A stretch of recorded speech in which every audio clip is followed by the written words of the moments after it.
Hello everyone, मैं अनीता ठाकुर और आज हम लोग पढ़ने वाले हैं इंडियाज़ रिलेशनशिप विद यूएसए। ठीक है, तो जैसा कि आप लोगों को पता है, कोल्ड वॉर जो कि 1945 में स्टार्ट हुआ था और 1991 में एंड हुआ था। तो इस टाइम पीरियड में यूएस और यूएसएसआर जो थे वो एक राइवलरी मतलब उनके बीच में चल रही थी, या फिर हम लोग बोल सकते हैं उनका एक भिड़ंत चल रहा था, या उनके बीच में वॉर चल रही थी। तो इंडिया जो था वो इन दोनों ब्लॉक्स का मेंबर नहीं था। उसने खुद का एक ब्लॉक फॉर्म किया था जिसको हम लोग नाम बोलते हैं। और उसके बाद यहाँ पर क्या बताया गया, अगर इन शॉर्ट बोले तो इंडिया यूएस के अपोजिट था। क्लियर है?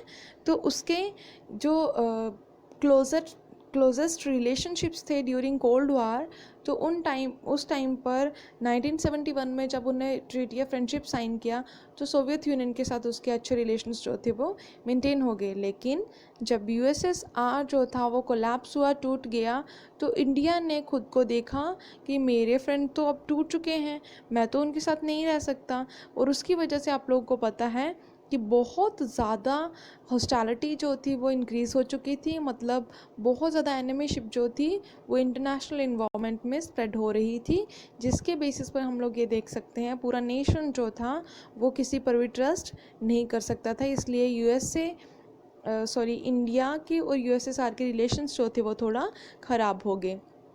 उसके बाद देखा गया यहाँ पर कि अब इंडिया ने डिसाइड किया कि मुझे क्या करना होगा, मुझे लिबरलाइज होना होगा और अपनी इकोनॉमी को ग्लोबल इकोनॉमी के साथ रिलेट करना है, उसके साथ जोड़ना है। ठीक है, तो उसने देखा कि मुझे क्या करना होगा, मुझे एक ऐसी इम्प्रेसिव इकोनॉमिक ग्रोथ रेट को पकड़ना होगा जिससे कि मैं अपनी कंट्री को एक अट्रैक्टिव बना सकूं, जिससे कि हर कोई कंट्री जो है, जो कि यूएस की एलीज हैं, यूएस की फ्रेंडली कंट्रीज़ हैं, जो उसके अलाइंस में जुड़ी हुई हैं, वो मेरे साथ मिलने के लिए अग्रसर हो जाएं।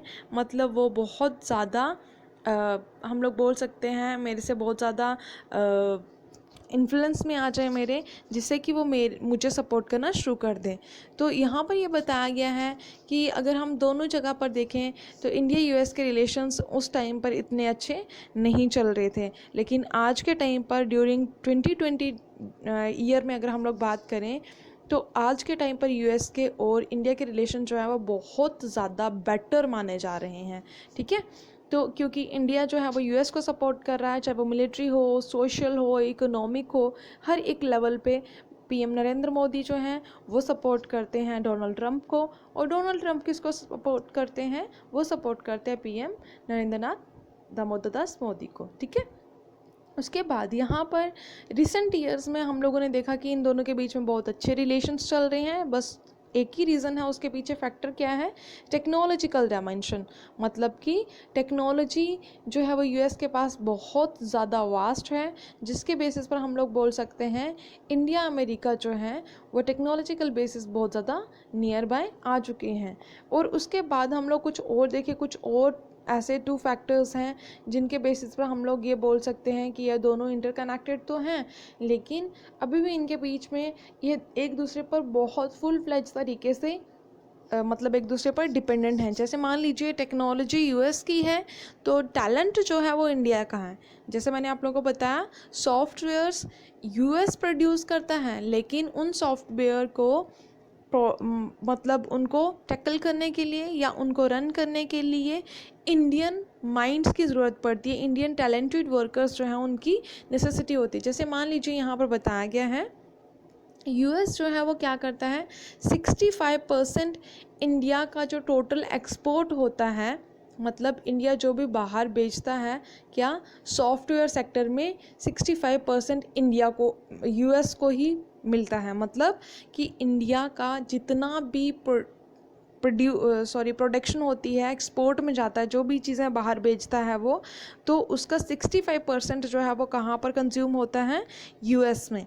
सेकेंड पॉइंट में ये डिस्क्राइब किया गया है कि 35% जो टेक्निकल स्टाफ है बोइंग में, एयर स्पेस में, या फिर और अनदर टेक्निकल स्टाफ जो होता है जहाँ पर मशीनरी का यूज़ होता है, तो वहाँ पर भी हम लोग ये बोल सकते हैं कि वहाँ पर इंडिया के बहुत ज़्यादा मेंबर्स जो हैं वो इंडियंस हैं। मतलब अगर आप लोगों को मैं बता दूं तो एयर स्पेस जो है यूएस की, तो उसमें 35% जो है वो इंडियन साइंटिस्ट वर्क करते हैं वहाँ पे।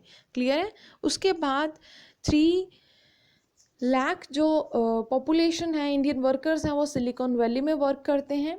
और 15% जो है वो हाई टेक्नोलॉजी का जो स्टार्टअप्स होते हैं वो इंडियंस के द्वारा ही करा जाता है। मतलब कि हाई टेक्नोलॉजी यहाँ पर यूज़ करी जाती है, वहाँ पर इंडियंस यूज़ करते हैं एज अ वर्कर्स, ठीक है। और अमेरिकन अपने सॉफ्टवेयर्स वहाँ पे प्रोवाइड करता है उनको। अगर हम लोग बाकी वाली कंट्रीज़ की बात करें तो इंडिया ने अब ये डिसाइड किया कि मुझे क्या करना होगा, जबकि यूएस जो है वो डोमिनेट कर रहा है ग्लोबल इकोनॉमी पे, तो क्या मुझे इसके साथ अच्छे रिलेशनशिप्स जो है वो मेंटेन करने चाहिए। ये इतना इजी भी नहीं था कि हम लोग ये बोल दें कि हाँ इंडिया बहुत अच्छे रिलेशंस जो है वो मेंटेन कर रहा है।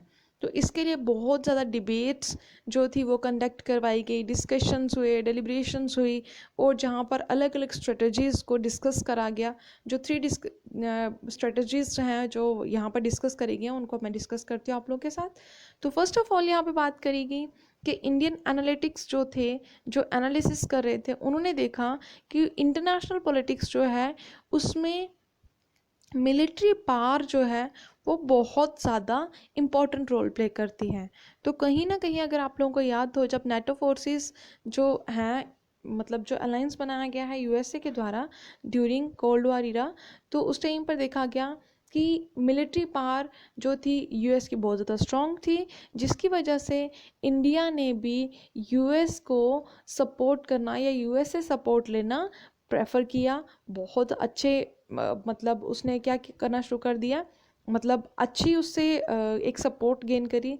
लेकिन बाद में यही जो एनालिटिक्स थे, यही जो एनालिसिस कर रहे थे कुछ थिंकर्स, तो उन्होंने कहा कि आप लोगों को ऐसा नहीं करना है।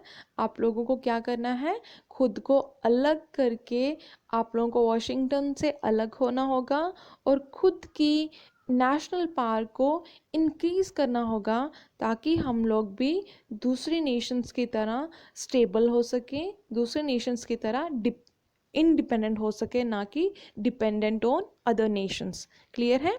सेकेंड एनालिसिस जो था उसमें ये देखा गया, जैसे जैसे हमें पता है कि हम लोग मतलब यूएस के साथ हमारे रिलेशंस जो हैं वो बहुत अच्छे हो रहे हैं, हम लोग उसके साथ हर एक बात शेयर कर रहे हैं, लेकिन हमारा ये जो इंटरेस्ट है इंडिया यूएस का, ये हमें एक प्रॉपर हिस्टोरिक अपॉर्चुनिटी प्रोवाइड कर रहा है, जो कि हम लोग बहुत सालों से चाहते थे कि एक इतना अच्छा फेमस कंट्री, एक इतनी अच्छी रिनाउंड नेशन जो है, जो पूरे वर्ल्ड को कंट्रोल कर रही है, तो उसके साथ हमारे अच्छे रिलेशंस होना तो बहुत ही ज़रूरी है।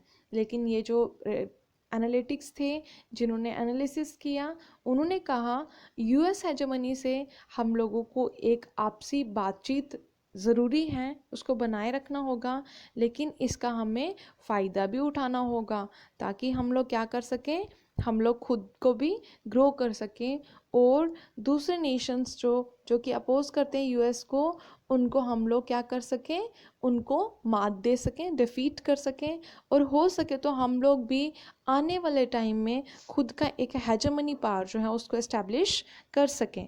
क्लियर है? And the last